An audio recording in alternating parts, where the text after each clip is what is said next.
আমার পক্ষে কোনোভাবে এই মামলা নেওয়া সম্ভব না। আপনি কি বলতেছেন অফিসার?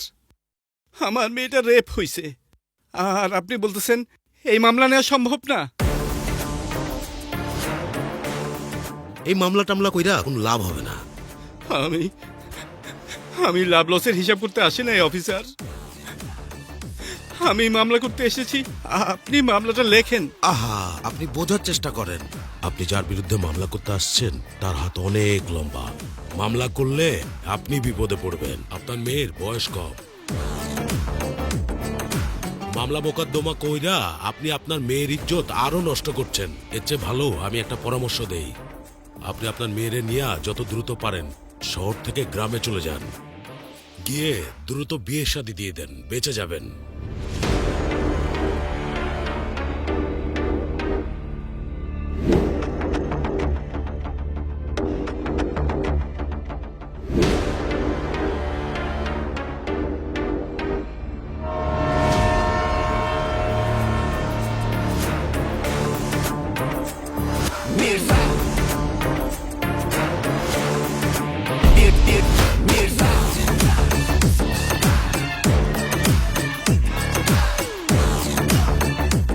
মির্জা ভাই, মির্জা ভাই,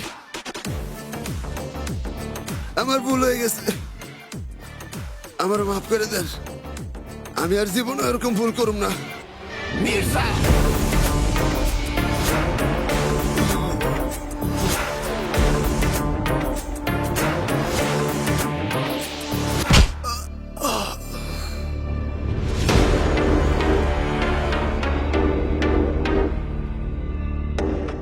A brother from another mother.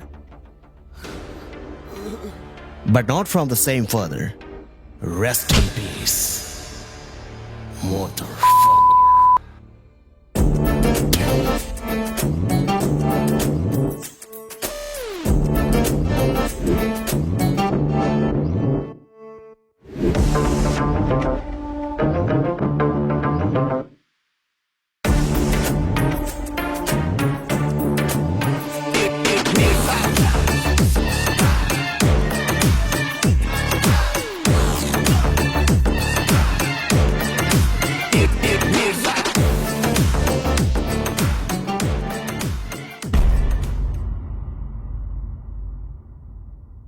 আমি এখানে বার্থডে সেলিব্রেট করব মানে করব।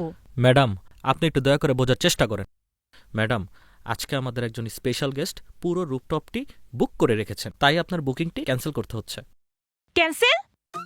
আপনি কি মজা করছেন আমার সাথে? আমি এক মাস আগে বুকিং করেছি আর আপনি এখন বলছেন cancel? I am sorry ma'am, আপনার অ্যাডভান্সটা রিটার্ন করার ব্যবস্থা করছি। আরে রাখেন তো আপনার টাকা। আবার টাকা দিয়ে কি আমার বার্থডে ফিরে আসবে নাকি? এই, আপনি এক কাজ করেন, যিনি বুকিং করেছে আপনি তাকে গিয়ে ডাকেন। ডাকেন, আমি নিজে তার সাথে কথা বলবো। কি হলো, ডাকেন। বুঝতে পারছি আপনার ডাকতে হবে না, আমি নিজেই যাচ্ছি। এই চল তোরা। Ma'am, ma'am, excuse me ma'am, ma'am, ma'am.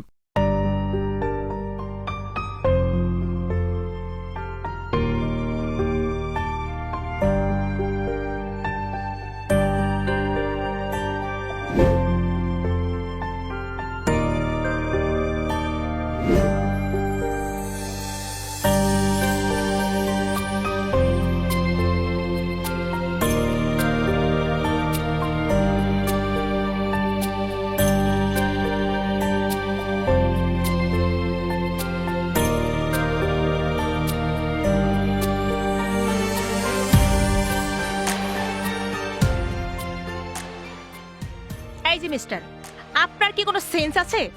মানে আপনি কি ভাবছেন এই পৃথিবীতে শুধু আপনিই একা জন্মদিন করতে পারবেন? মানে আপনি কি পাগল? এইরকম একটা পাবলিক প্লেস দখল করে কেউ একা একা বার্থডে সেলিব্রেট করে?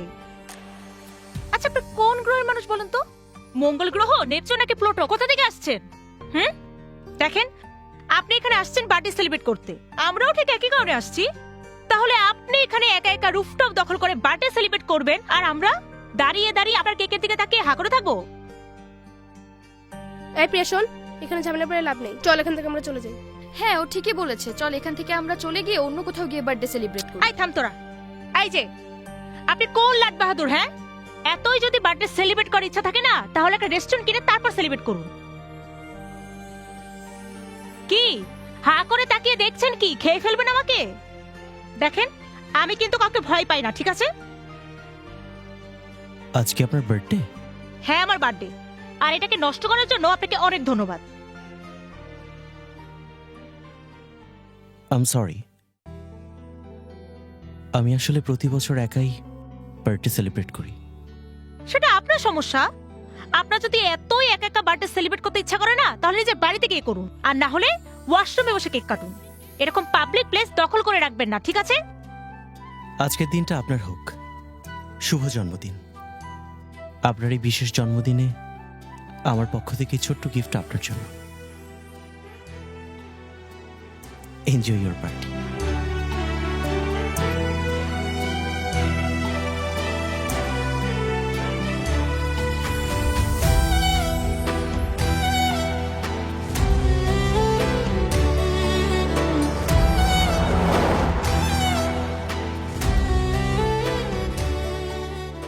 শুনুন, জি ম্যাডাম। এই মাত্র যে লোকটা গাড়ি করে গেল, উনি কে? উনি ম্যাডাম ঠিক আমি চিনি না, এখানে প্রত্যেক বছরই আসে, আয়সা একা একা জন্মদিন পালন করে। একা একা জন্মদিন পালন করে? ভীষণ অদ্ভুত মানুষ তো।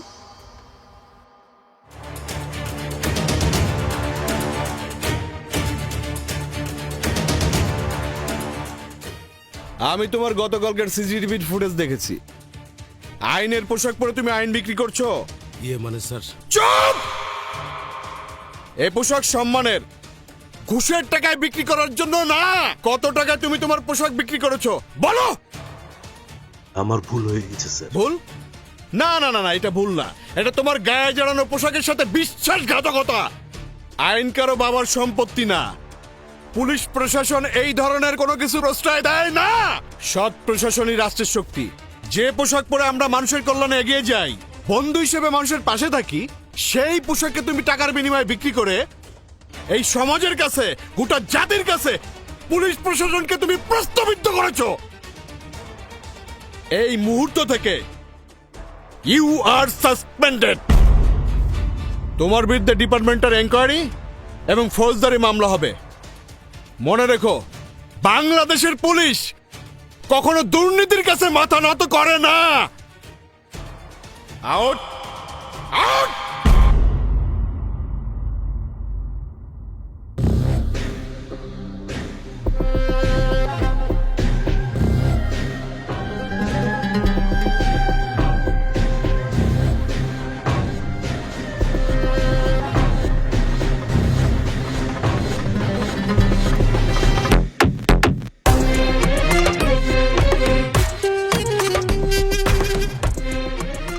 কি রে শুয়োরের বাচ্চা, তোর উপর ভরসা কইরা আমার কোটি কোটি টাকার মাল তোর হাতে তুলে দিলাম, আর তুই সে মাল জলে ফেলাই দিয়ে এলি। বস, সবকিছুই ঠিকঠাক আছিল, কিন্তু মির্জা ভাইয়ের লোকেরা আইসা সবাইরে উদ্ধার করে নিয়ে গেছে। মির্জা ভাই, মির্জা ভাই, মির্জা ভাই, এই আন্ডারওয়ার্ল্ডের মাইয়া সাপ্লাইয়ের মাফিয়া আমি মরঘু আসলাম। এই মির্জা ভাই কেনা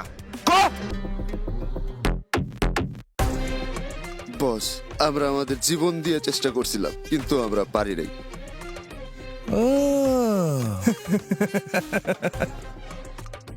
জীবন দিয়ে চেষ্টা করছিলি, কষ্ট করছস তো অনেক, জীবন দিয়ে চেষ্টা করছস। জীবন তো অনেক বড় জিনিস। এই শুয়োরের বাচ্চা, তোর ওরে এমনি মারতাছস কেন? ভাবছেন অনেক কষ্ট হয়েছে না? আয় ভাবছেন তোর বুকে নিয়ে একটু আদর করে দিয়ে আয় আয়। ভাবছেন জীবন দিয়ে যদি চেষ্টা করেই থাকোস, তাহলে তোর জীবন নিয়ে আমার সামনে খারাইছস কেন? এই আমার কোটি টাকার মাল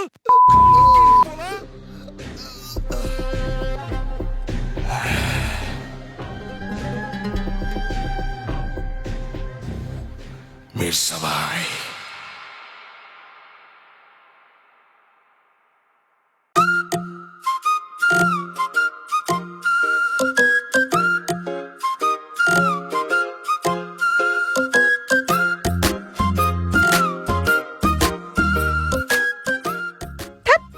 মানে যখনই আমি একটা গুরুত্বপূর্ণ কাজে যাব, ঠিক তখনই আমার স্কুটিটা নষ্ট হতে হবে।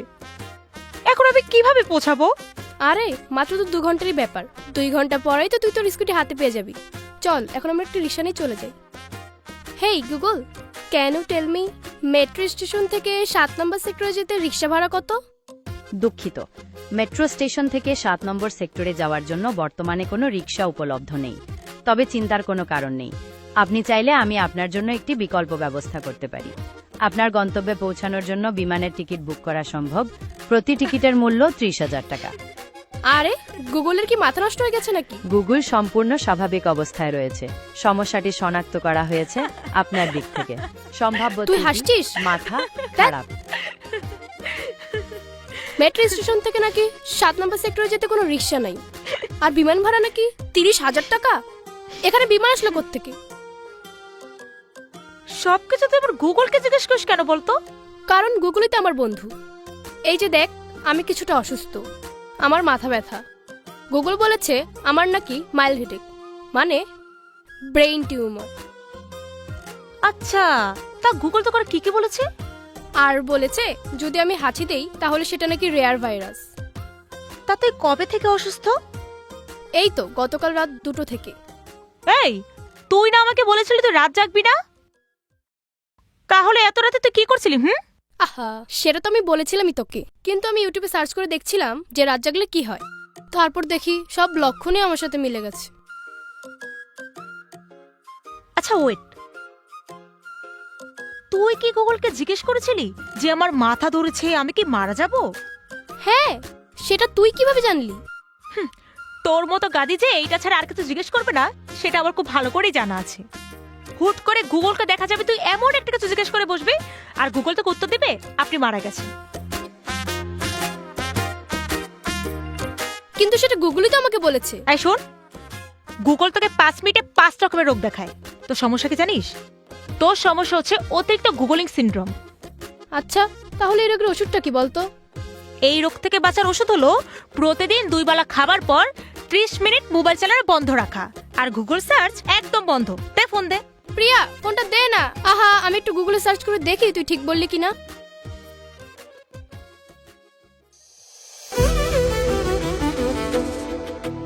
এই পৃথিবীতে টাকার চেয়ে মূল্যবান যদি কিছু থাকে, তা হচ্ছে পরিবারের ভালোবাসা। যে ভালোবাসা আমি হারিয়ে ফেলেছি। পরিবার মানে শুধুই রক্তের সম্পর্ক নয়,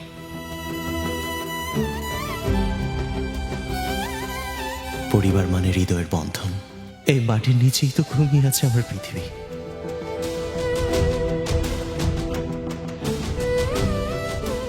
আর আমি জেগে আছি।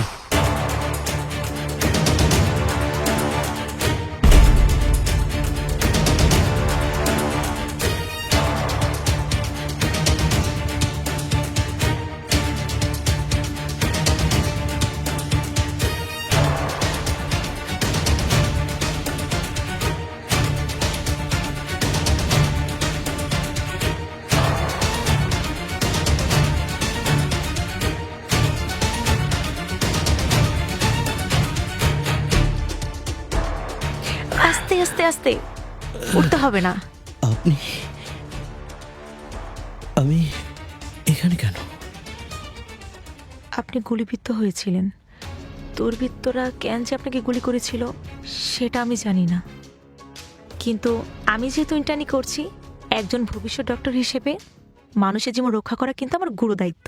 আর আপনি ভয় পাবেন না, বুলেটটা বের করা হয়েছে। আপনি এখন আউট অফ ডেঞ্জারে আছেন। আরে আরে, উঠছেন কেন? ভয়ের কোনো কারণ নেই। ডক্টর বলেছে বুলেটটা বের করা হয়েছে। আপনি অনেক লাকি, বুলেটটা হার্টে লাগেনি। আর এখন একটু রেস্ট করলে আপনি ঠিক হয়ে যাবেন। এই প্রিয়া, এইদিকে আয়। আপু আসছি, আপনি রেস্ট করেন, আমি একটু আসছি।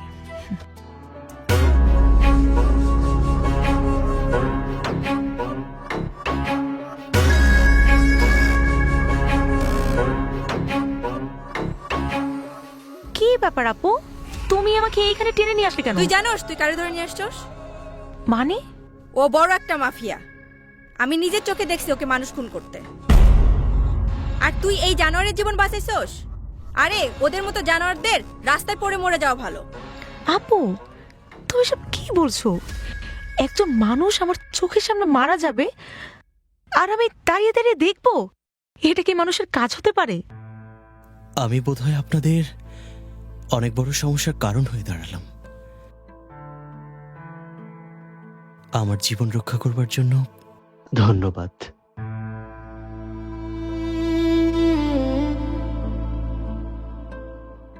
শুনুন, আমার আপুর কথা কিছু মনে করবেন না। আমার আপুটা না আসলে কিরকমই। It's fine, thank you. আস্তে আস্তে। আহা, আপনি কেন বুঝতে পারছেন না? আপনি এখনো পুরোপুরি সুস্থ না। আমি জানি আমার আপুর কথায় রাগ করে আপনি চলে যাচ্ছেন, কিন্তু এই রাগটা আপনার শরীরের জন্য এখন ভীষণ ক্ষতিকর। আমার বোন তো আপনার বোনেরই মতো। আপনার মা, আপনার বোন বা আপনার পরিবারের কেউ যদি আপনাকে এভাবে বকতো, আপনি কি বাড়ি ছেড়ে চলে যেতে পারতেন বলেন? আমি আপনাকে কথা দিচ্ছি, আপনি সুস্থ হওয়ার পর আর এক সেকেন্ড ওই বাড়িতে থাকতে হবে না। আপনি চলুন, এবার ঘরে চলুন।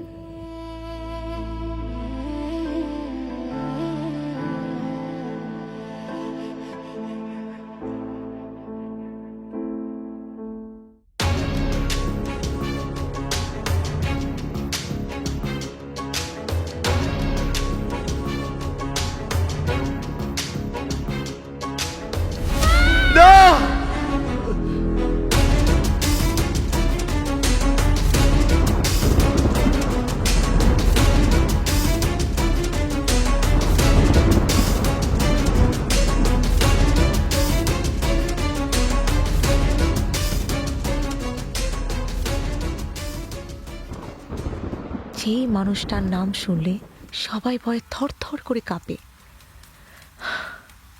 যার সামনে দাঁড়াতে ভয় পায়, সেই মানুষটাও নাকি ভয় পেয়ে চিৎকার করে কাঁদে। এটা দেখে আমি সত্যিই খুব অবাক হচ্ছি। আমার জীবনের কালো অধ্যায়গুলো দুঃস্বপ্নের মতো, যা প্রতিনিয়ত আমাকে তাড়া করে বেড়ায়, আমাকে ঘুমাতে দেয় না। আমার মনের ভেতর আমি অনেক চাপা কষ্ট লুকিয়ে রেখেছি। হয়তো সে কষ্টগুলো আর সয়ে উঠতে পারছে না, আর তাই তো কষ্টগুলো আমাকে প্রতিনিয়ত অভিশাপ দিচ্ছে। আমার কাছে মুক্তি চাইছে, কিন্তু আমি যে মুক্তি দিতে পারবো না। আমি যে আমার জীবন থেকে সেই কালো অধ্যায়গুলোকে মুছে ফেলতে পারবো না।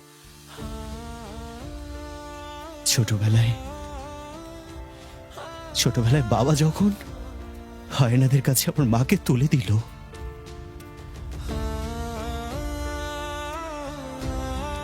আমার এই দু হাত দিয়ে আমি আমার বাবাকে শেষ করে দিয়েছিলাম।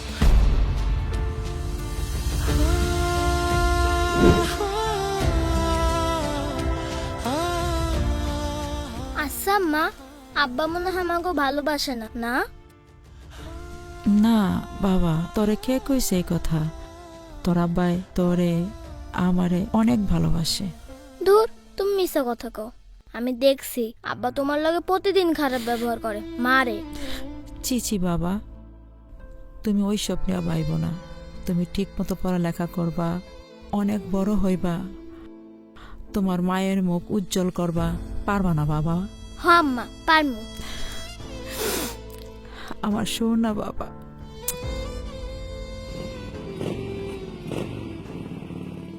এই জান্নাত, আরে এত তাড়া কিসের? তুই জানোস না গার্মেন্টস ছুটি হওয়ার পর এই সময় তোর জন্য আমি অপেক্ষা করি। এমন করলে চলে? দেখ, তোর লেগে আমার পরানটা ছটফট ছটফট করতেই থাকে। আপনার না কতবার বলছি যে আপনি আমারে বিরক্ত করবেন না, কথাটা আপনার কানে যায় না? সুন্দরী কিচ্ছু বোঝে না। আরে টাকা তো আমি দিব, গার্মেন্টস এসে বহুত আরামেই থাকবি। হ্যাঁ, মাত্র তো এক রাতের ব্যাপার। জানোয়ার, এই কথাটা বলার আগে তোর বইয়ের মুখটা একবার মনে পড়লো না? আজকে শুধু থাপ্পড় মারছি, ভবিষ্যতে এরকম করলে না দাও দিয়ে একে কল্লাটা ফালাই দেবো, এক কূপ দিয়া। কথাটা যেন মনে থাকে, জানোয়ার কোথাকার। আমার গায়ে হাত, আমারে অপমান কইরা এই শহরে কেউ চইলা যেতে পারে না। এই অপমানের প্রতিশোধ আমি শুধু আসলে লমুই লমু। রাতের নেশা নাই, দরজা খোল।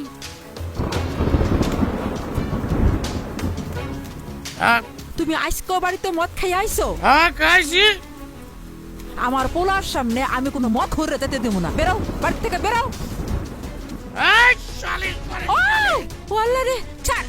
আমার বাড়ি, আমার ঘর, আমার বউ আমার বাড়ি থেকে ছাড় বলতেছি। শান্তি বাড়ি। আজ তোর বাড়ি তো ভাগ করে দে। এই বাড়ি শালির, হ্যাঁ? বারো বাতারি।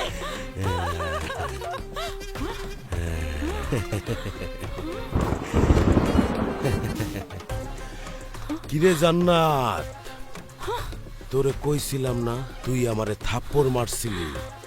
এই শহরে আমার গায়ে কেউ থাপ্পড় মাইরা আরামে থাকবো এটা তো হইবার পারে না। আম্মা, আঙ্গুলটা সোজা রাখছিলাম, কাম হইল না। সেই আঙ্গুলটা বাঁকা করলাম, সুসুর করে বুকে আয়া পড়লি। বিজয়, ওই যাওয়া দিন চলাই ও কাকু, ও কাকু, চল হারামি বাচ্চা। বাবা তোমার মানুষ চল। নিয়ে যেতে আয়।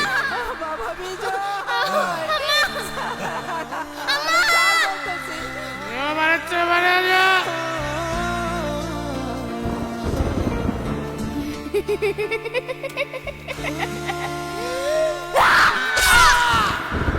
জীবন যুদ্ধে জয়ী হওয়া আমার মা, আমার জান্নাত ধর্ষিত হওয়ার পর জীবনের কাছে পরাজিত হয়ে গেল। আমাকে ছেড়ে ওই দূর আকাশে চলে গেল। আইন থেকে পালিয়ে গিয়েছিলাম ঠিকই, কিন্তু জীবন থেকে পালাতে পারিনি। জীবনের প্রতিটা ধাপে ধাপে যেখানে গিয়েছি মানুষের লাথি উষ্টা খেয়ে বড় হয়েছে, মানুষের ধিক্কার সরেছি। এই সেটা ওঠেন থেকে যা যা যা, এনে ঘুমাল লাগবো না, যা। আমি তো একটু ঘুমাইছিলাম। আমার জন্য কোথাও কোনো ঠিকানা ছিল না। হাজারো মানুষের ভিড়ে দাঁড়িয়ে থেকেও আমি ছিলাম একা। আমার আকাশটাই ছিল আমার ছাদ, আমার মাটিটাই ছিল আমার বিছানা। ক্ষুধার যন্ত্রণায় চারদিকে ঘুরে বেরিয়েছি পাগলের মতো। পেটের ক্ষুধা না যতটা কষ্ট দেয়, তার চেয়ে বেশি কষ্ট হয় তখন যখন কেউ দরজা বন্ধ করে দিয়ে বলে, দূর হয়ে যায় এখান থেকে। আমি চুরি করতে চাই না, আমি শুধু বাঁচতে চাই। মানুষ যখন এক টুকরো রুটির জন্য আমাকে গালি দেওয়া শুরু করলো, তখন নিজের পেটটাকে সবচেয়ে বড় অপরাধী মনে হতো। এ শহরের মানুষের কাছে আমি মানুষ ছিলাম না, ছিলাম কুকুরের মতো একটি বোঝা। দু চোখ বেয়ে অঝরে চোখের পানি ঝরলেও আমার চোখের পানি মুছে দেওয়ার মতো কেউ ছিল না। ভয় পেলে মা আমাকে বলতো, আব্বা আমার হাতটা শক্ত করে ধর। কিন্তু মা কি জানে তার ছেলে যে আজও ভয় পায়। সবকিছু ভুলে গিয়ে যখন বড় হলাম, একটা সুন্দর সংসার সাজিয়েছিলাম।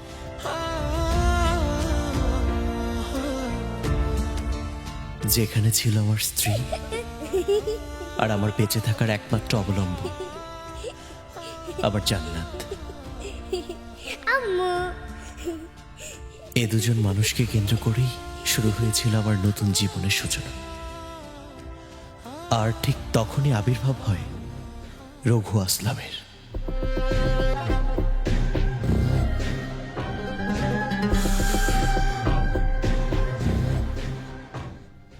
আপনি কে? আমার পথ আটকাইছেন কেন? আমারে যাইতে দেন।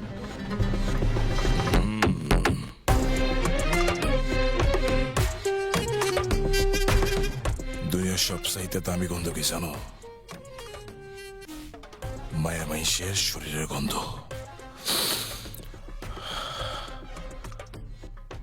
তোমার শরীরের গন্ধটা আমার খুব মজা লাগছে। তোমার আমার গায়ে মাখতে চাই। অসভ্য কোথাকার। উফ,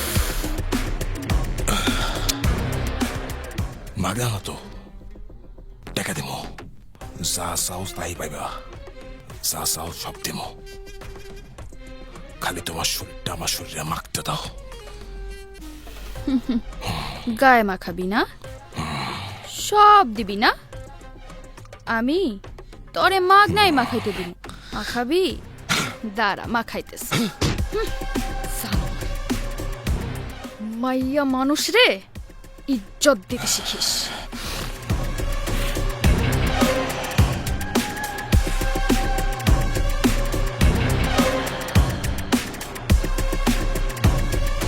আম্মু আমি তাহলে কাজে যাই। হ্যাঁ না, আমি তোমার যাইতে দিব না। এই কই গেলে, একটু তাড়াতাড়ি আসো না। একটু দাঁড়াও, আইতাছি। আমার সাথে যাইবা? এই যে লও, দেখো না তোমার মায়া আমারে যাইতেই দিতেছে না। আব্বা কামে যাইবো না, এমন করলে হইব? আসো। আমি যাই আম্মু। হ্যাঁ মায়ারে দেখা রেখো।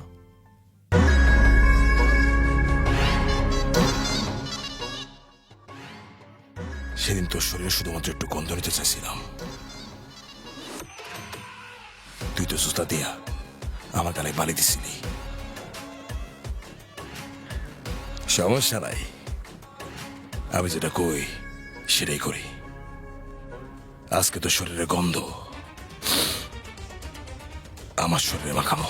ওই তোর সাহস তো কম না, আমার বাড়ির সীমানায় দাঁড়ায়া তুই আমার বউরে উল্টাপাল্টা কথা কইতেছস, একদম নলিকাইটা ফালামু।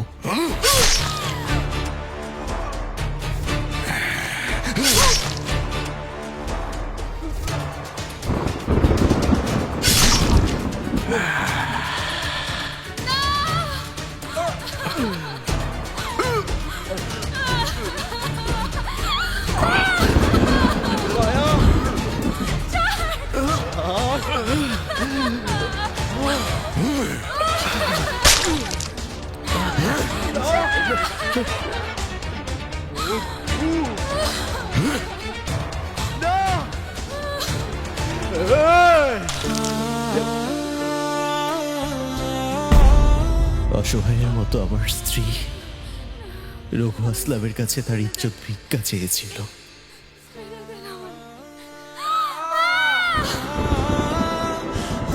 আমার 6 বছরের মেয়ে জান্নাত, যে ছিল আমার বেঁচে থাকার একমাত্র অবলম্বন, আমার সুখের ঠিকানা, রঘু আসলামের চোখ পড়ল আমার জান্নাতের দিকে। ও আমার জান্নাতকেও আমি সে চিৎকার করেছিলাম, কিন্তু এই পৃথিবীর কোনো মানুষ আমার আত্মনাদ শোনেনি, কেউ শোনেনি, কেউ না।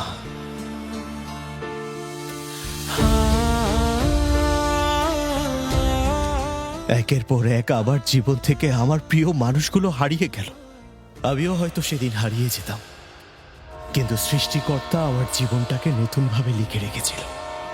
আমার চোখের সামনে ভাসছিল আমার প্রিয় মানুষগুলোর আর্তনাদ, আমাকে ডেকে ডেকে বলছিল, উঠে দাঁড়াও বিজয়, উঠে দাঁড়াও।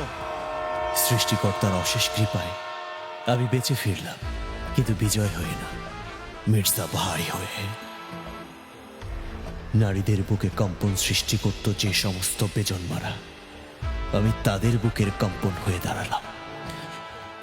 একের পর এক সরিয়ে দিতে লাগলাম প্রতিটা বেজন্মার র্যাপিস্টকে, আর তৈরি করলাম মির্জার এক নতুন সাম্রাজ্য, যে সাম্রাজ্যে ধর্ষণের শাস্তি একটাই, মৃত্যুদণ্ড।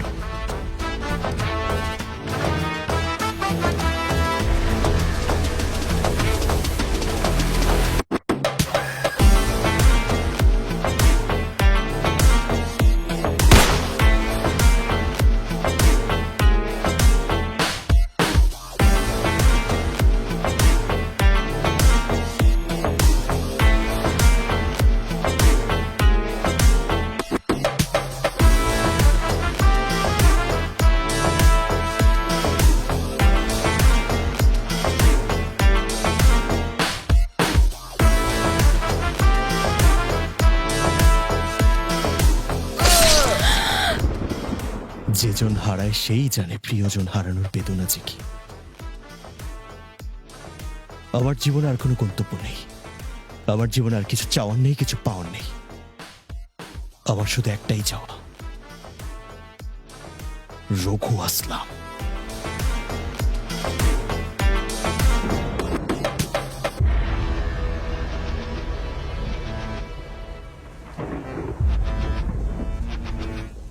মানুষটা নিজের বুকের ভেতর কতটা যন্ত্রণা লুকিয়ে রেখেছে, এত চাপা কষ্ট বুকে নিয়ে কিভাবে দু চোখের পাতা এক করে আমার সত্যিই জানা নেই। এই বিজয় যতবার মৃত্যুর মুখে ঢলে পড়েছে, সৃষ্টিকর্তা কোনো না কোনো উসিলায় আমাকে এই পৃথিবীতে বাঁচিয়ে রেখেছে। আর সেই উসিলা হওয়ার জন্য আপনার প্রতি আমি সারা জীবন কৃতজ্ঞ থাকব। আপনার জায়গায় যদি আপনার বড় বোন থাকতো, তাহলে হয়তো এই হিংস্র দানবের মতো মানুষটি আজ আপনার সামনে দাঁড়িয়ে থাকতো না। সবাই আপনাকে দানব বলে, কিন্তু আমার চোখে আপনি সেই ছোট্ট শিশুটি যে দরজার আড়ালে দাঁড়িয়ে তার মায়ের জন্য চিৎকার করেছিল তার স্ত্রী ও কন্যা সন্তানের জন্য, আর প্রতিজ্ঞা করেছিল আর কোনো দিন কোনো মা বোনকে সে কাঁদতে দেবে না।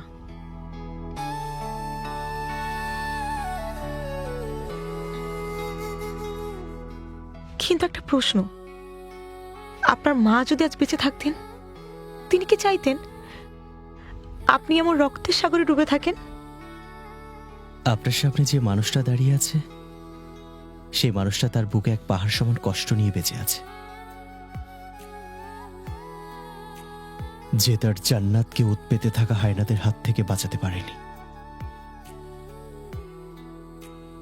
একজন আহত মানুষ যে ন্যায় বিচারের জন্য পথে পথে ঘুরে শূন্য হাতে ঘরে ফিরে আসে, সেই মানুষটা না ভুল পথ বেছে নেয়। আমি শুধু এমন একটা পৃথিবী বানাতে চেয়েছি যেখানে আমার জান্নাতের মতো আর কোনো মা বোনকে জীবন দিতে না হয়। আর সে যেন প্রতিশোধ না, আপনি পরিবর্তন হতে পারেন। আপনাকে দেখে না আমার খুব ভয় হচ্ছে, কারণ আপনি এভাবে নিজেকে শেষ করে ফেলবেন। আমি আপনাকে বাঁচাতে চাই, এই শহরকে না, এই সমাজকে না, শুধু আপনাকে বাঁচাতে চাই। যে মানুষটা অনেক আগেই শেষ হয়ে গেছে, তাকে আর নতুন করে কি বাঁচাবেন? আর আমাকে বলছেন পরিবর্তন হতে। আমি যদি থেমে যাই, তাহলে অন্ধকার জিতে যাবে। কিন্তু আপনি যদি বদলে যান, তাহলে আলো জিতবে। আমরা একসাথে যুদ্ধ করব, কিন্তু আইনের পথে, মানুষকে বাঁচানোর পথে। আপনি একা না, আমি আছি আপনার সাথে। আপনার এই রক্ত মাখা হাতটা আমি ধরতে চাই, কিন্তু এই হাত আর কোনো দিন যেন কারো জীবন না নেয়।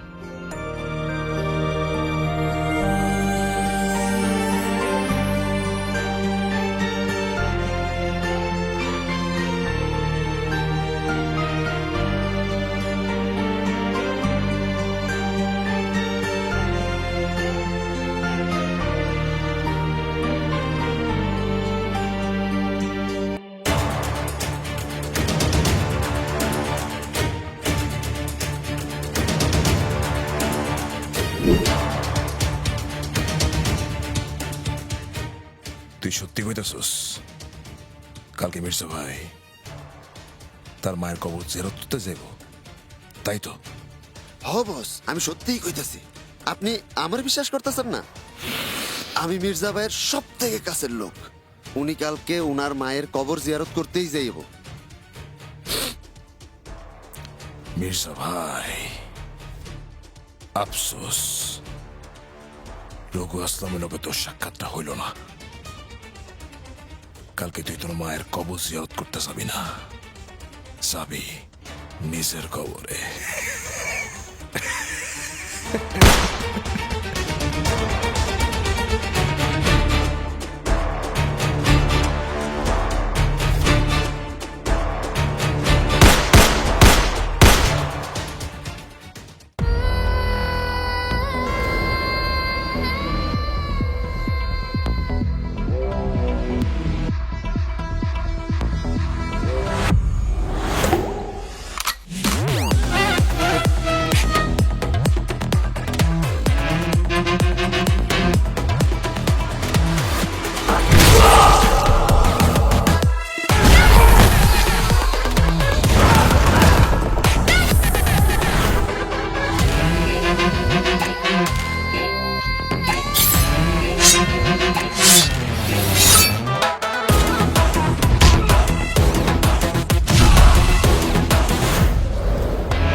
talk loud on the road, thoughts evacuate, style so cold, hold crown on my mind, I don't wait for it long. From the block to the top, I put this on my own. Every bar, every weight, and my words made of stone. When I walk in the light, all the shadows get thrown.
বিজয়,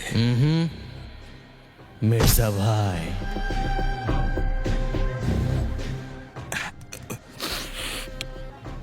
তুই বিজয় হস আর মির্জা ভাই হস, তোরা তো আমি দুইবার খালাস করে দিছিলাম। তাহলে তুই বাইচা ফেললি কেমনে?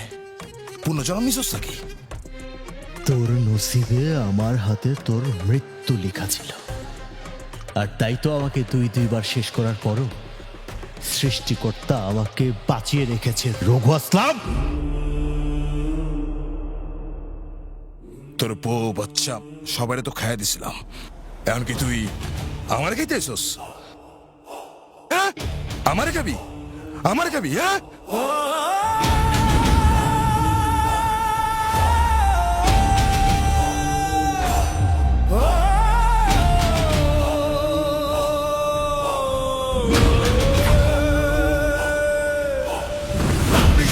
জমদূত মির্জা তার নাম, সম্মান বাঁচাতে সে ঢেলে দে ঘাম।